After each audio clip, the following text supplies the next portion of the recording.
নমস্কার বন্ধুরা, নতুন আরেকটি রেসিপিতে সবাইকে স্বাগতম। আজ করলাম পেঁপের ধোকা। তবে গ্যারান্টি দিয়ে বলতে পারি মাছ মাংস ছেড়ে কিন্তু এটি খেতে বাধ্য হবেন। এই রেসিপিটি এতটাই সুস্বাদু যে একবার খেলে বারবার খেতে ইচ্ছে করে।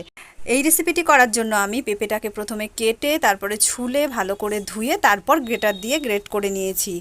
আর এই দিকে একটা বাটির মধ্যে আমি কিছুটা পরিমাণে বেসন নিয়ে নিয়েছি। ওর মধ্যে দিয়ে দিলাম 1 চামচ মতো ঘি, আর এর উপরে দিয়ে দিলাম একটুখানি হিংটা দেওয়ার পর এর সঙ্গে আমি খুব অল্প পরিমাণে একটুখানি লবণ অ্যাড করে দেবো আর একটুখানি চিনি। এবার শুকনো বেসনটা খুব ভালোভাবে হাত দিয়ে কিন্তু ময়াম দিতে হবে, যেমন করে আমরা লুচি মাখার সময় ময়াম দিই। এইভাবে দেওয়ার পর তারপর কিছুটা জল, অল্প অল্প করে জল দিয়ে দিয়ে এইভাবে মেখে নিতে হবে। গাঢ় একটা ব্যাটার তৈরি করতে হবে, বেশ গাঢ়।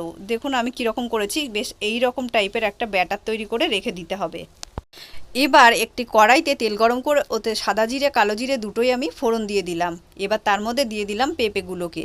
পেঁপেটা দিয়ে আমি এর মধ্যে 1 চামচ মতো লবণ অ্যাড করে দিলাম।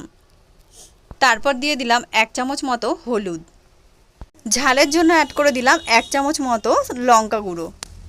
ভালো করে নেড়ে চেড়ে এটাকে ভেজে নেব। তারপর কিছুক্ষণের জন্য এটাকে ঢেকে দিলাম যাতে পেঁপেগুলো ভালোভাবে সেদ্ধ হয়ে যায়। তারপর ঢাকনা তুলে ভালো করে আবার কিছুক্ষণের জন্য এইভাবে এটাকে ভেজে নিলাম। মোটামুটি ভাজা হয়ে গেলে এর মধ্যে ওই গাঢ় বেসনের ব্যাটারটা অ্যাড করে দিলাম।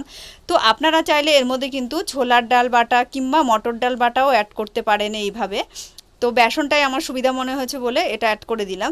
তো এইভাবে এটাকে কন্টিনিউয়াসলি নেড়ে যেতে হবে যতক্ষণ না এটা একদম শুকিয়ে আসে। এটা শুকিয়ে এরকম একটা দলা টাইপের হয়ে আসবে, কড়াই থেকে উঠে আসবে।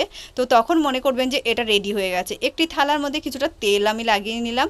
তেল লাগিয়ে নিয়ে ওর মধ্যে এই ব্যাটারটা দিয়ে হাত দিয়ে চেপে চেপে একদম এটাকে পুরো একদম একটা চারকোনা টাইপের শেপ করে নিলাম। তো এটা যেহেতু গরম করা যাচ্ছে না, প্রথম দিকে আমি খুন্তি দিয়ে করে নিয়েছিলাম। একটু ঠান্ডা হতে হাত দিয়ে এটা ভালো করে শেপ করে নিলাম। তারপর একটা ছুরি দিয়ে কিন্তু আমি কেটে নিয়েছি। তো বন্ধুরা, তোমাদের এখানে বলে রাখি, যারা আমার ভিডিও নতুন দেখছো তারা কিন্তু অবশ্যই আমার চ্যানেলটিকে ফলো করে পাশে থেকো। যারা ইউটিউব থেকে দেখছো তারা সাবস্ক্রাইব করে পাশে থেকো।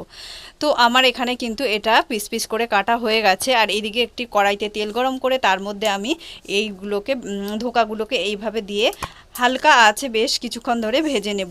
প্রায় একটা পিঠ লালচে ভাব হয়ে আসলেই তারপর আমি কিন্তু ওই পাটটাকে উল্টে দিলাম।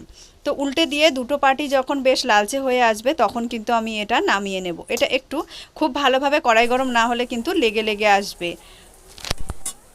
তো বন্ধুরা, তোমাদের কি ভালো লেগেছে? যদি ভালো লেগে থাকে অবশ্যই কিন্তু কমেন্ট করে জানিও আমার রেসিপিটি কেমন লাগলো। এইবার কিন্তু এর মধ্যে কিছুটা পরিমাণে আদা দিয়ে দিলাম। আমি কোনো কিছু ফোড়ন দিইনি, তোমরা চাইলে ফোড়ন দিতে পারো। আদাটা ভালো করে ভাজা হতেই টমেটো দিয়ে দিলাম। তো টমেটোটা দিয়ে 1 চামচ মতো লবণ দিয়ে দিলাম এর মধ্যে। ভালো করে এটাকে এবার নাড়িয়ে চাড়িয়ে কিছুক্ষণের জন্য ঢেকে দিয়েছি। তো ঢাকনা তুলে তারপরে দেখছি টমেটোটা বেশ নরম হয়ে এসছে। ভালো করে এটাকে খুন্তি দিয়ে ভেজে নিচ্ছি। তো যতক্ষণ না ভাজা হচ্ছে ততক্ষণ এটাকে নেড়ে চেড়ে তারপর এর মধ্যে 1 চামচ লঙ্কার গুঁড়ো, হলুদ গুঁড়ো, একটুখানি জিরে গুঁড়ো অ্যাড করে দিলাম। তো সব দিয়ে এবার এটা খুব ভালোভাবে দেখো এটা তেল ছাড়ছে এটা থেকে, এটা রেডি হয়ে গেছে টমেটোটা। তো এবার এর মধ্যে কিন্তু আমি জল অ্যাড করে দেবো। তো জলটা মোটামুটি পরিমাণে দিলাম, কারণ এটা যখন ধোকাগুলো দেওয়া হবে তখন কিন্তু এটা জলটা টেনে যাবে। তো ঢোকাগুলো আমি এর মধ্যে ছেড়ে দিলাম। তো এখানে টকবক করে ফুটে উঠছে। গরম মশলা আমি দিয়ে একটুখানি মিষ্টি দিয়ে কিন্তু নামিয়ে নিলাম। খুব সুন্দর রেসিপিটি, খেতেও দারুণ। তোমরাও চেষ্টা করো এইভাবে।